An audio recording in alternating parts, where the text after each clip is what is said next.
नमस्कार, साहित्य तक में स्वागत है। ये कहानी फिल्मी है। मैं आज नहायत ही फिल्मी कहानी आपको सुनाने जा रहा हूँ। मैं जी हाँ, क्योंकि जिक्र कर रहा हूँ आज मैं जंजीर फिल्म की। और जंजीर फिल्म में कह लें कि अमिताभ बच्चन के जो एंग्री यंग मैन के तेवर थे वो पहली बार पूरी तरह से निखर के पर्दे पे आए थे।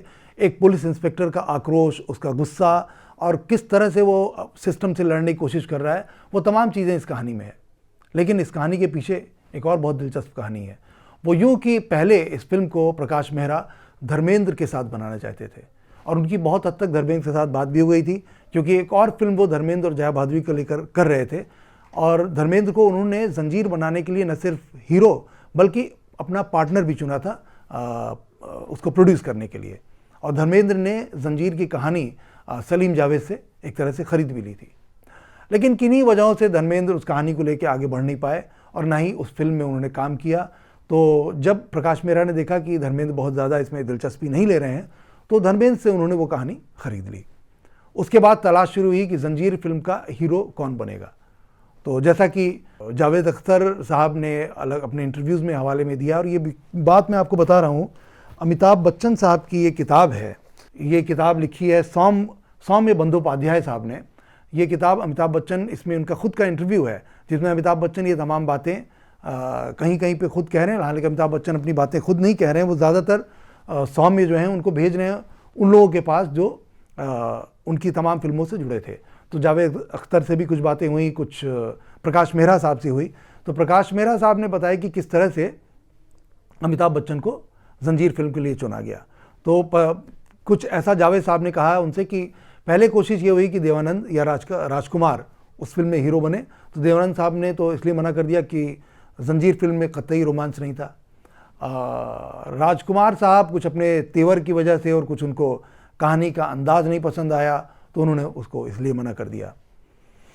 काफ़ी तलाश के बाद फिर ये हुआ कि किसको हीरो बनाया जाए। तो जावेद अख्तर को ख्याल आया अमिताभ बच्चन का।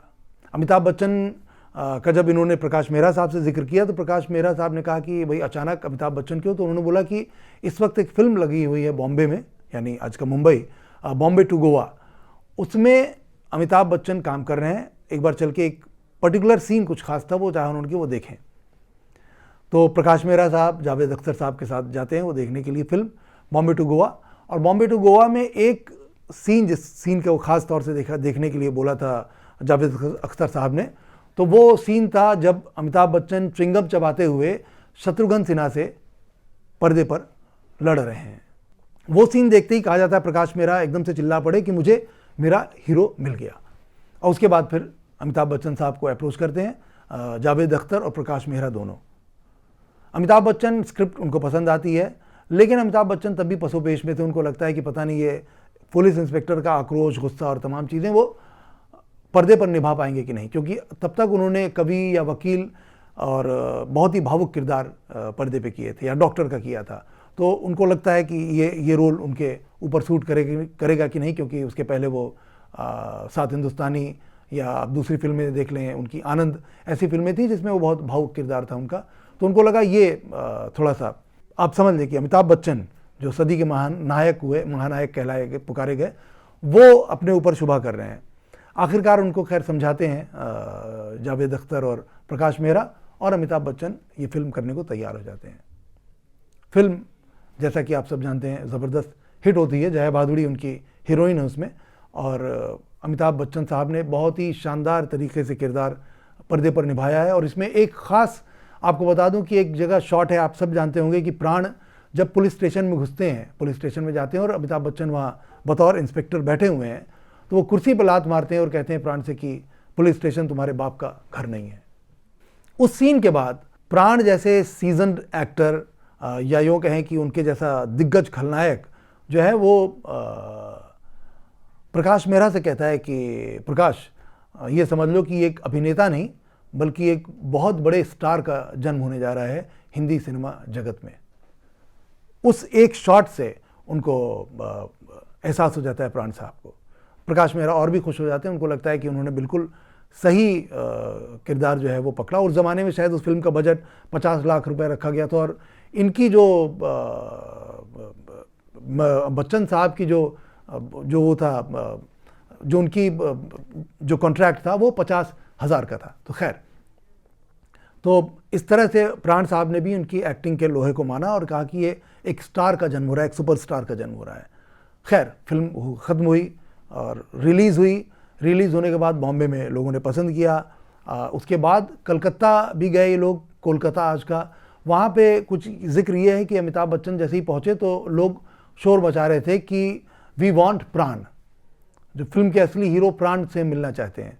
तो अमिताभ बच्चन थोड़ा सा मायूस भी हुए क्योंकि हीरो वो थे और उनको थोड़ा नर्वसनेस भी हुई और थोड़ा सा डर भी रहती कि फिल्म करें कि ना करें। तो उनको लगा कि शायद जनता ने, दर्शकों ने उनको नकार दिया। लेकिन जो साहब उनके साथ थे उन्होंने उनको ढाढ़स बंधाई कि अभी ज़रा 2-3 दिन निकल जाने दो, फिर देखते हैं। और हुआ कुछ यूँ कि तीसरे चौथे शो के ही बाद जब ये लोग अपने होटल में जहाँ रुके थे वहाँ खड़े थे तो कम से कम 2-3 हज़ार लोग होटल के बाहर खड़े होकर ज़ोर ज़ोर से चिल्ला रहे थे, we want Amitabh Bachchan, we want Amitabh Bachchan. उस वक्त अमिताभ बच्चन का जो लोग बताते हैं, जो उनके साथ बिल्कुल करीबी थे, जब चेहरा देखा तो उनके चेहरे पे आंसू थे, उनके आंखें छलक आई थीं और अमिताभ बच्चन को एहसास हुआ कि अब शायद उन्होंने फिल्मी दुनिया में जो कदम रखा है वो सफलता की राह पे आगे बढ़ेगा। और ऐसा हुआ भी, क्योंकि उसके बाद प्रकाश मेहरा साहब ने उनके साथ दूसरी फिल्म में भी ऐलान कर दी, जिसमें से हेरा फेरी एक है। तो मुझे उम्मीद है आपको ये कहानी पसंद आई होगी और ऐसी कोई और दिलचस्प कहानी लेकर फिर हाजिर होंगे। तब तक के लिए इजाज़त दें। नमस्कार।